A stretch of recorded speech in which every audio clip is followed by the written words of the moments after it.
Hello, everyone. Welcome to Everything Arsenal. More transfer news. We are getting closer and closer to the January transfer window, and it's a window that we need to do business, probably more than we've ever needed to do before in a January transfer window. This one is very, very important. Like, it was already important before Saka got injured. It was already important before we even saw how Martinelli and Trossard are going to play this season.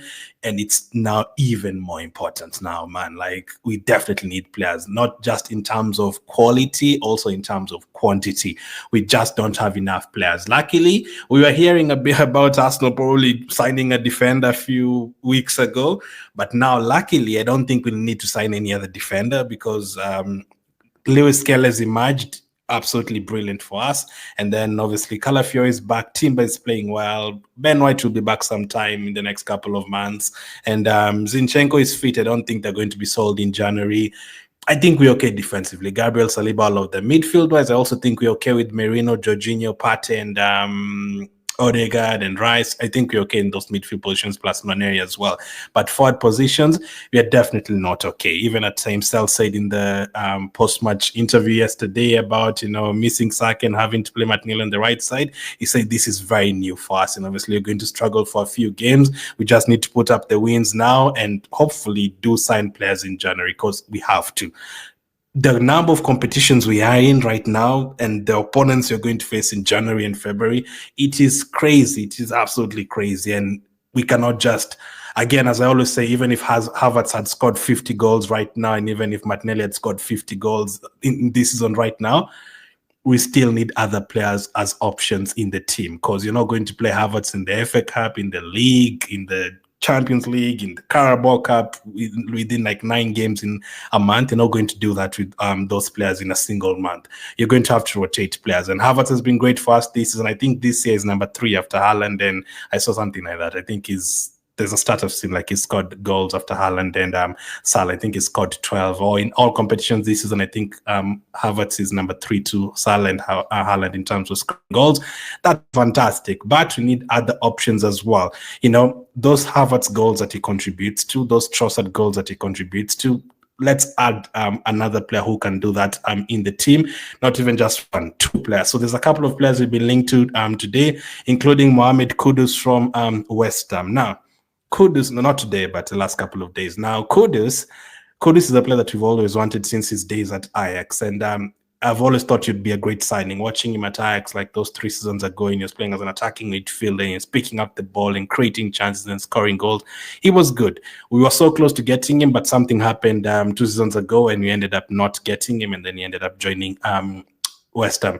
Things have not worked out for him so far this season. I'm even seeing West Ham fans saying, listen, if Arsenal want to get Kudus, come and get him because he's basically his attitude or whatever. He's playing like someone who wants to leave. That is what West Ham fans are saying. But it's not going to be easy to get him. It's not going to be easy at all. In fact, West Ham are asking for 100 million. Now, that's the thing with the January transfer window. Even a player of 20 million, you'll start hearing teams wanting 70, 80 million for them because they know you're desperate, Right now, since we're looking for someone to play in that Saka position, teams know that now. Teams can start telling us, you know what? Arsenal, they're trying to get into that title race. They're in the Champions League. They're trying to win the Carabao Cup. They have a fixture against Man United in the FA Cup. Let's ask for 60 million. They're the ones who are desperate, not us. So West Ham can easily say, listen, 100 billion for Kudus, come and get him if you want. And that is a lot of money. But that kind of player is what we're looking for. You want someone who can play at as versatile players. If you can get a striker who can also play as a winger, that's great. If you can get a winger who can also play as an attacking midfielder, that would be great. And Kudus does fit that. You can play on that right wing. And if you get Kudus, it's not easy to feel the blow for losing Saka, but if you get someone like Kudus and you have him to play on that right wing, it will definitely feel better than what it could feel like, what it does feel like right now, not having him. So, according to reports, Arsenal do want Kudus, but West Ham want 100 million. So I don't think it's going to be possible. I don't think we are not even able to get him on loan because you already have Neto on loan and Sterling on loan. You're only allowed 2 players on loan from fellow Premier League teams, so you can't get a third. And Sterling and Neto are here until the end of the season, so that is how it works. And you're not going to get him on loan. So unless something dramatic happens, you're not going to get Kudus. But he's one player that I would definitely like. Another player I would definitely like, but we've not been linked to, is a player like Mbeumo from Brentford. I would absolutely love Mbeumo. And I don't know why these bigger teams don't go for players like that, players like Mbeumo, but for me, he's really, really good. But we're not being linked to him, so you're not going to be talking about him. Another player who's emerged today in terms of reports of us being linked to him is Chukwueze. Now, according to reports from Milan Live, Arsenal have identified Samuel Chukwueze as a potential target as they look to cover for the injured Bukayo Saka. The AC Milan winger is understood to be available for 20 million euros. Now, Chukwueze, I've been following him since he was at Villarreal. I've watched him a couple of times for Nigeria, and very, very promising player, the skill-wise, the winger-wise, very, very good direct and all that. But listen, 20 million as well, very good price. 20 million is a very good price. If you get someone just as a backup, maybe even on loan, that would be okay. But we have a major problem with someone like a Chukwueze. Major problem. You see, when you watch someone like a Savinho from Man City, he is very good. You look at him, he's, dribbles past players, skillful, entertaining, and like, this is what we need, a player who can get past players and, create chances and all that. But if you look at how many goals Savinho scored this season, 0. Adama Traore at Fulham looks very good, gets past players, runs past players like they're not there, and he can go past 5-6 players, reach the box and all that, but at the end doesn't have a shot on target. And does Traore score goals? Does he get assists? Not too many times. Now, Chukwueze, unfortunately, is that kind of player as well. Do you know how many goals Chukwueze scored this season?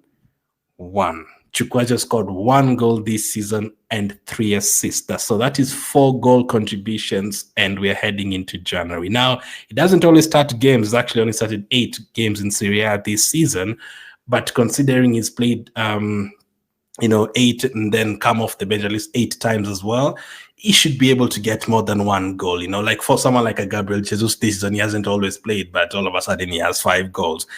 Martinelli, I think, definitely has more than 1 goal, right? Yes. Havertz definitely has more than 1 goal. Most of our players have more than 1 goal. So for a player who plays for a team like AC Milan to have only 1 goal this season, that is not enough. And to make it worse, do you know how many goals he scored last season? 1.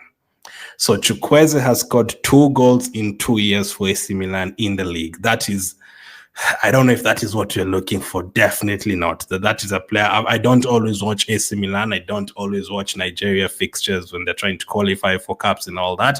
So I don't keep an eye on Chukwueze and look at how many games he's played or how he's playing.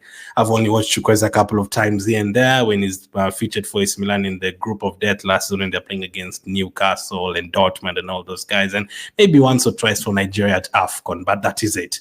I don't always watch Chukwueze, maybe a few times for AC Milan. But in terms of goal contributions, it is not enough, and that is not what we are looking for. Like 2 goals in the last 2 years, even if he doesn't always start games, he still started a few. Like this season so far, and last season he played 1,000 minutes, so more than 1,000 minutes. That should be able to get at least more than 1 goal. And the kind of player we are looking for, you're looking for a player who's going to add goals for us, add goals and add assists. A player who's contributions are, doesn't even match up to Saka, but at least close to someone like that. That is what we need, because now that Saka is going to be out for 2 months, we don't have an explosive player like Saka who's going to get you 15 goals and 15 assists in a season. We have players who can get you 1 and maybe mixed. You're going to get 7 goals, 7 assists from Trossard. You're going to get 6-7 goals from Martinelli, 5 assists from him. You're going to get maybe 3 goals from Odegaard and then 11-12 assists. So that is not enough. We need a player who can get to double figures for both of those statistics and all. We need a player who can do both, and Chukwueze is not that kind of player. He is cheap. If you're getting a main striker like Isaac and then you're adding Chukwueze to the team as well, that is okay. But if you're just adding Chukwueze into the team in the January transfer window and that is it, I don't think many Arsenal fans would be excited by that at all. I do not think so. So Chukwueze has been linked to Arsenal today. They're talking about 20 million. Now, I've mentioned Isaac there. Isaac is a player 100% wanted at Arsenal, but I don't think it's possible, to be honest. Newcastle right now are competing for the Champions League. They're 5th. They're doing really well. And on top of that, we are playing them in a Carabao Cup semi-final. I cannot imagine Newcastle having a board meeting and saying, you know what, let's give Isaac to Arsenal so that they can knock us out of the Carabao Cup next month. I don't think that will be part of the conversation. So I don't think Isaac is possible at all. The only time it will be possible to get Isaac is at the end of the season. And even then, it's going to be very difficult. It's not easy to get a player like that. You're going to have to break the bank for him. You're talking about 200 million. But someone like an Isaac, he would absolutely change Arsenal completely. And I don't want us to go to that same direction where we've been the last 10 years. There's a time that Arsenal had Alexis Sanchez, Ozil, Cazorla, even Theo Walcott, and were looking good in terms of creativity and all that, Ramsey running in from midfield and all that. But what didn't we have? We didn't have a striker who could get 30 goals in a season. We did not have that. There's a time we had a player who could get 30 goals in a season in Van Persie. He was scoring goals, volleys, headers, right foot, left foot, outside the box, free kicks, penalties. Van Persie used to do it all, but what didn't we have in those days? We didn't really have too many players who could create for him, and he didn't have a good defense at all. We had, goalkeepers like Almunia and players like Sylvester, and he had Van Persie. Not enough. We've never really gotten the balance. There's another time where we had, tricky players like Fabregas and Kleb and Rosicki, insane players who could create a chance from anywhere, but we didn't have anyone to protect the midfield then. We had the Diabio's always injured. We've never really had the complete set. The time we had Aubameyang scoring a bunch of goals, we did not have a good defense. So now we have a very good defense, a very good goalkeeper, and I'd say a very good midfield, but we don't have enough good players up front. We don't have that. Look back to this day in 5 years' time and say, let's add that to the list. Remember that time when we had Saliba and Gabriel, but we weren't scoring enough goals. By the way, I still think Arsenal scored a lot of goals. We scored the most goals out of any team this year, but we need more. We definitely need more. I definitely agree with that. We need more, because I feel like if you had someone like an Isaac as the final piece, we could easily be destroying teams 5-6 goals every single time. Because I don't think if you have someone like an Isaac, now he makes even everyone else look better. Because Trossard is a very good player. I don't think Martinelli has lost all his capabilities within a year. I don't think so. I still think he can deliver. Saka is there. Odegaard is an incredible player, one of the best creative midfielders in the league over the last 7-8 years. We have those players very, very good defensively. Still the best defense in the league this season, just like last season. I expect us to have the most clean sheets this season, the most goals, probably all that, less goals considered and all that. But we still need more. If you have someone like Isaac, that would be great. But I don't think we're going to get Isaac. I talked about Cunha yesterday. For me, I would take Cunha to Arsenal, but he's not a main striker. It's not a main striker. He's the guy who's going to play behind the strike and on the wings and all that. So even if you get Cunha, I'd still want us to get a striker. And if you get a striker and Cunha, then I'd be like, okay, you know what? That's very good. And we need a very good January transfer window. The name Sesko has come back today. Sesko again. We talked about Sesko a lot during the off season, but Leipzig are still asking for 70 million euros for Sesko if anyone wants him. Now, again, I don't really think that is the answer. If you're asking me to get Sesko or Chukwueze or another striker, actually, if you ask me, do you want Chukwueze, do you want Sesko, do you want Visa from Brentford? I'd actually take Brentford's Visa instead of those two for that kind of money. And as I've said, Chukwueze's returns. Because Visa scores goals. He has double figures this season. Like, if you're looking for a striker on that level, Visa, I think, would do the job better than what Sesko and Chukwueze would do.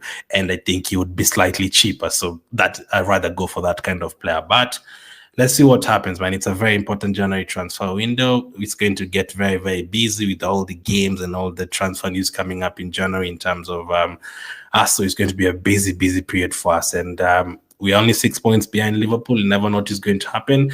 But what I don't want is Liverpool to drop points and then we also drop points. I don't want, the next 10 games, Liverpool win 6, they draw 2 and they lose 2. And then we also check Arsenal's games and we've also won 6, drawn 2 and lost 2.